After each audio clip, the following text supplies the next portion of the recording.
Right, hey guys, how are we doing? This has been a long time coming, but we're finally back on the Fate videos from Annie News. I've just finished Fate Grand Order, absolutely loved it. I didn't want to risk any kind of spoilers or anything, so I was waiting till I actually finished the show, and then we'll do this. So we'll go through, we've got Gilgamesh video, we've got a Merlin video, we've got Quetzalcoatl video, I think I pronounced the name right. We got an Ishtar video, and then we've got the Noble Phantasms. We've got some Fate stuff to get back into. So, who is Gilgamesh and how strong is he? I'm hoping this is going to be different to the Who is Gilgamesh in the Unlimited Blade Works one. I'm pretty sure it is, because he seemed to be a completely different kind of person. Plus, he was a caster type in this, which was boss. So instead of an archetype. So let's see what Annie News has to say, shall we? The Gilgamesh that we see in Fate's Day Night and the caster Gilgamesh we see in Fate Grand Order are two wholly different entities. Yes, they are. They're Yes, okay, cool. They are the same people, but they're practically polar opposites. They act differently. One was an arrogant ruler filled with pride and vanity, He's so cool. while the other was a responsible king who properly served the people he ruled. Who's still pretty the cool. concept between them, though, was that they never once strayed from the mission that they were given. Oh my goodness, Just so the cool. way they carried it out slightly differed. This significant change in demeanor all stemmed from a life-changing event that led him on a fruitless quest. Prior to this, he was the all-powerful archer version whose abilities I've covered in the past. Yes. But now he's the caster version. And with this new class comes some different noble phantasms and abilities, which I'll talk about. So boss. Right now, Looks let's cool take the way a look at he the holds story the behind the first book. hero known as Gilgamesh. The slabs. The year is around 2800 BC. An A era long of time known as time the Age ago. of Gods. During this time, divine beings and mortals could walk the earth Together, yeah. even interact with each other. You see, gods often existed on Earth as physical manifestations of nature, allowing them to rule over civilizations as greater beings. Some gods treated their people as slaves, and others were more just. But the core concept remained. Mankind had to worship these gods. Yes, However, make tribute and this offerings state and of stuff. being did not last forever. A greater god known as Safar invaded Earth, Oh. killing numerous other gods and destroying many portions of the Earth itself. Although she was eventually defeated, the damage she did significantly impacted the amount of power the gods had over humanity. Oh, okay, that's Many interesting. of the remaining deities found it increasingly difficult to maintain their physical forms, and they soon found that they could only manifest themselves on Earth by possessing compatible humans. Right, like It Ishtar was did. a problem that if left alone would result in the total disappearance of all gods. And that's why she was able to stay after So, everything's to over as counter well. their diminishing presence, the gods decided to create a keystone, one that would act as the bridge between themselves and humanity. Gilgamesh was that keystone, a being whose every cell was designed for the sole purpose of securing the gods' rule over humanity. Right. So, around the year 2600 BC, 200 Gilgamesh years was born before. 2/3 god and 1/3 human, a child of the goddess Ninsun and the human king of Uruk. This placed him from birth into a position that would allow him to Yeah, but then the rule gods as weren't both happy god and sent, human, setting him up to eventually his name? become Can't this remember his name. neutral entity His friend. whose mission was to observe humanity and adjudicate when necessary. But because he was born with the knowledge that he was neither fully god nor human, he determined that he was a being that not even the gods themselves could ever become. Oof. He envisioned himself not only as a superior to the mongrels he was supposed to observe, Mongrels, but man. also to the gods that he was supposed to obey. And, in a sense, he was sort of right. He saw things from both the perspective of a human And a god, yeah. and that allowed him to understand life in a way that even the gods could not comprehend. He would still go on to carry out his mission to observe humanity, but he would do so on his own terms. Ain't no one telling him what to do. Technically obeying the gods while at the same time rejecting them.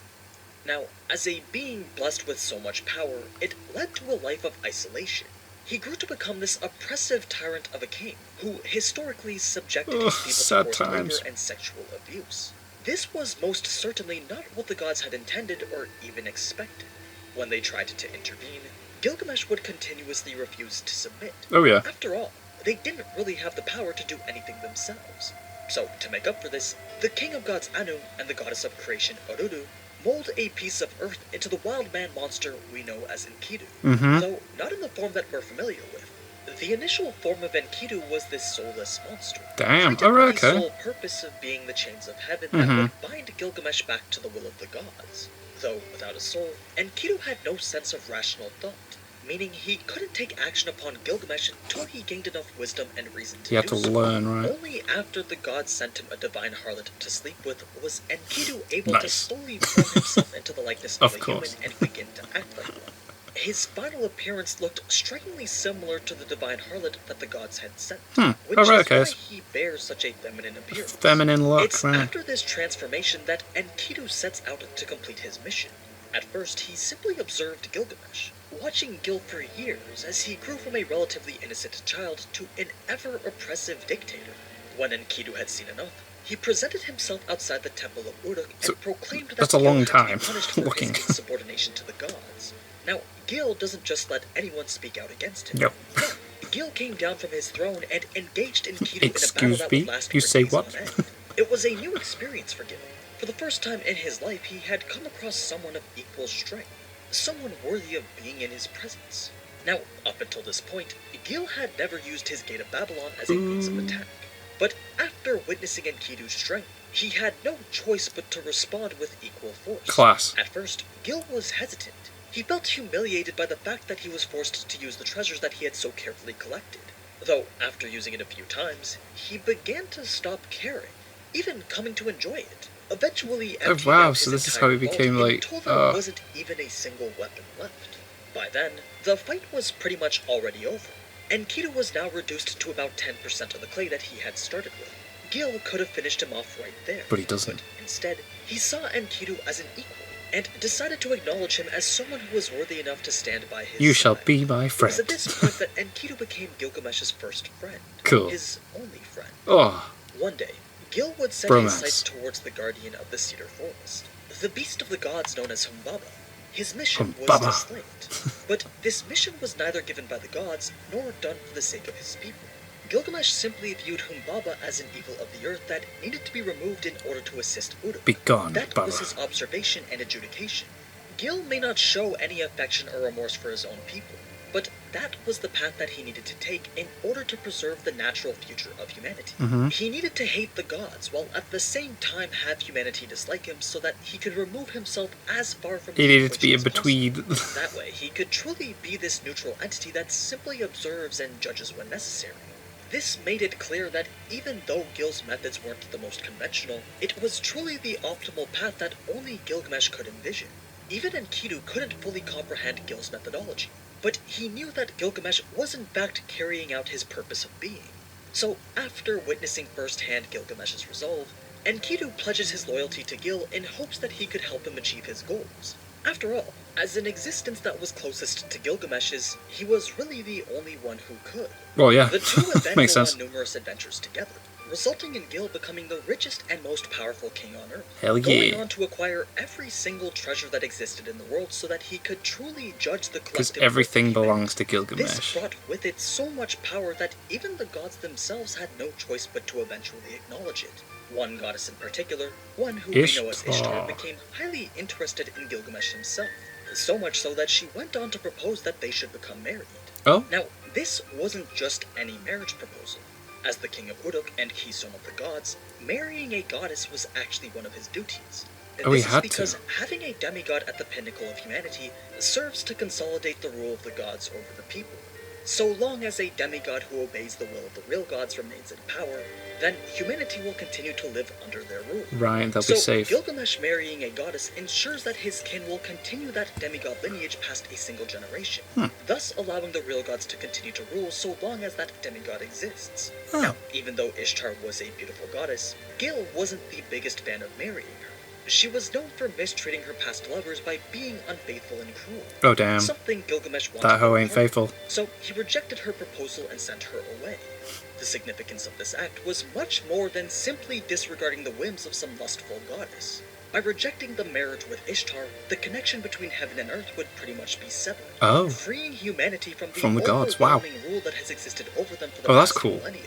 Denying a marriage with any goddess essentially declared humanity's desire to be independent. We a don't desire need to you finally anymore. be free as a species that had long been forced to show servitude. Which to is kind of greater something that the end of Babylonia and the touched one upon, to isn't lead it? them into this future would be none other than Gilgamesh himself. Most It's interesting. believe that it was this feat of going against the will of the gods and leading humanity out of this era that paved Gilgamesh's path as the first to enter into the throne of heroes. But back to Ishtar now. After just being denied what some could argue was her rightful betrothed, Ishtar felt insulted. I'd imagine She she went weren't to her happy father about it. and requested to unleash their greatest divine beast onto Uruk in order to get revenge on Gil. This beast, the divine bull of heaven, reigned terror on Earth for 7 years before Gilgamesh and Enkidu were finally able to defeat it. However, this only worked to anger Ishtar even more. Oh, I'd imagine. She demanded that the gods sentence both Enkidu and Gil to their deaths. Now, although the gods agreed, it's amazing. they weren't actually able to enforce this decree. Well, at Yeah, least it doesn't matter what I do. As for Enkidu, because he was their direct creation, they made it so that over time his clay body would slowly weaken until eventually returning to the earth from which it was formed. Gilgamesh would stay by his side until the very end. Enkidu told him not to grieve, because to this day, he still only considered himself nothing more than just a treasure from Gil's collection. Gilgamesh immediately denied this claim, stating how Enkidu had much more value than any treasure from his entire vault, a value that nothing else in the world can or will ever have. So, before the end, Gil declared that Enkidu will stay as his one and only friend forever. I'll never have another friend, the ever. word that Enkidu had Never. at that point until the end of time. After Enkidu returned to the clay, Gilgamesh had his first realization. Seeing his only friend die made him bear witness to his own mortality. Never once had Gil thought that he would die, but now he realized that death was slowly creeping up on him, and there was nothing that he could do about it. It wasn't the thought of dying that scared him, though. What did was the thought of not being able to complete his duty as the overseer of humanity. Right. Gilgamesh wanted to live long enough to witness the end of humanity, and dying meant not being able to do that. It also meant that he would not be able to fulfill the very reason for his existence. This thought struck a deep fear into his being, leading him towards a deep depression. Oh, damn. Gil needed to find a way to beat death, so it became his top priority to find a that's treasure why he that went on he the knew existed, journey, but right, hadn't okay. found yet, the herb of immortality. A spirit herb that, when ingested, returns the user to their youth, allowing them to live forever through perpetual de-aging. This was the final tool Gil needed in order to complete his mission. He would then find spend it, but decades then lose wandering it. the earth, until finally meeting a sage in the underworld who could reveal its location. Gil immediately sets off to retrieve it, and sure enough, he finds the herb exactly where the sage said it would be. For Gil, this would be the first time that he truly felt a sense of joy. To him, he had just beaten death, and with that came a state of euphoria. Knowing that all he had left to do was return to Uruk and observe humanity until the end of time, Gilgamesh decides that first he should rest and clean himself off. He goes to a nearby spring, lays the herb on the ground, then proceeds to rest in the water. Doesn't a snake take it? A hungry snake had gained hold of the herb. It slithers towards it, then, just like any animal would, takes the easy meal and eats it. By the time Gil had realized what had happened, the herb was already gone. And then he laughs Just his like ass that, off. in an instant, his greatest treasure had been snatched away. This brought forth Gilgamesh's second realization. Death was part of the very nature of the world that he was meant to observe. Dying didn't mean that he was abandoning his role, but rather he was completing it. It was finished. the final aspect of humanity that he was meant to observe in Makes order him to look at it fulfill his differently. duty. Cool. And given that his eyes allowed him to gaze into the future while in the present, meant that he no longer had to fear death. For with his eyes, he could already foresee the future of humanity up until its end. And what he saw was exactly what he adored about humanity in the first place. He witnessed the continued expansion of human knowledge, the growth of a species as they use the tools and civilizations they create to reach for the stars and beyond. Now feeling contempt, Gilgamesh returns to Uruk as yet another changed man, choosing to rule his people in a much more quiet manner, which brings us to his caster version that we see in Fate Grand Order. Right. Meaning, now that you know the story of the Epic of Gilgamesh, we can now talk about Caster Gilgamesh's powers. This is so cool. First, you should know that technically Caster Gilgamesh is weaker than Archer Gilgamesh, but what he lacks in physical ability, he makes up for by having more wisdom and being less arrogant. Caster Gil is much more concerned with keeping himself alive, meaning he's less likely to underestimate his opponents or let his pride be invested. Because not only that, Unlimited Blade Works Gilgamesh is like, I am so when it comes to OP, using his you gate can't to possibly battle hurt me. You see, Gilgamesh had distributed all the weapons except for staffs from his collection to the people of Uruk. That's why when we saw him fight Enkidu, not a single sword could be found appearing from his gate of Babylon. Oh. So, rather Interesting than detail. projectile spamming, he bombards opponents with long-range spells from the staffs within his gate of Babylon. It's not quite comparable to Archer's gate, but still rather strong. It's pretty decent, and like. unlimited access to numerous wands and mystic codes are a fairly valuable asset. Other than that, though, Castor's Gate of Babylon is essentially the same as his Archer version, which you can find more details on in this video. Good video. Anyway, I just mentioned an item known as a mystic code. This is a core component in Castor Gilgamesh's build. These and his giant axe are the two primary items he uses while in combat. A mystic code is pretty much a magical artifact support item that can either strengthen a spell or be imbued with energy to cast their own. Gilgamesh has many of them, and he uses them to engage opponents from long range. The other shared noble phantasm Castor Gil has is Shah Nakba. This is a passive type of noble phantasm that is always active. Stemming from his role as the overseer of humanity, it's Gilgamesh's mentality converted into an ability. I mentioned earlier how Gilgamesh's eyes can see the future, and that's pretty much what this is. It's a form of clairvoyance that allows him to see multiple future realities, with each having the same potential to come true, depending on the action that Gilgamesh takes. Which is probably why he's not so blown away by people from the future talking to him this noble phantasm also in the series, I allows guess, him as to well. immediately see the truth of anything he lays his eyes on. If he's playing chess, then he always knows the correct move. Oh, me. If he looks at a servant, then he will immediately learn their true names and intents. Oh. If Gil was to release the true name of this noble phantasm, then he would be able to provide the optimal instruction to any person he commands, essentially spreading his ability to always make the correct move to the people around him. But once again, what he sees and what he chooses to believe is up to his discretion. Finally, Castor Gil's third noble phantasm is specific to his mage self only. Its true name is Malangu Dingir, King's signal cannon. You ever see that scene in 300 where the Persians block out the sun with a bombardment of arrows? Yes. Well, think of that, except instead of arrows, it's every item from Gilgamesh's treasure. Well... Remember, Gil gave his collection of weapons to the people of Uruk, intended to be launched from this railgun-like weapon named Dingir. You see, loads of them. Gil was much less stingy with his treasures after he realized that humanity needed to be able to break away from the Age of the Gods using their own power. That's why he distributed all the treasures he collected from humanity and readied them to be used in these cannons. So, when Gilgamesh calls for them with his noble phantasm, every cannon along the walls and in the citadel launch a concentrated barrage of what's essentially the collective power of mankind.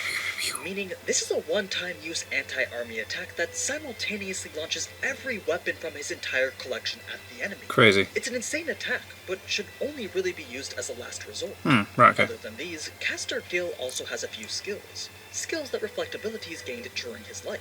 One of which is territory creation, which allows him to build a special terrain that grants him an advantage in combat. For Gil, that would be the Citadel of Uruk.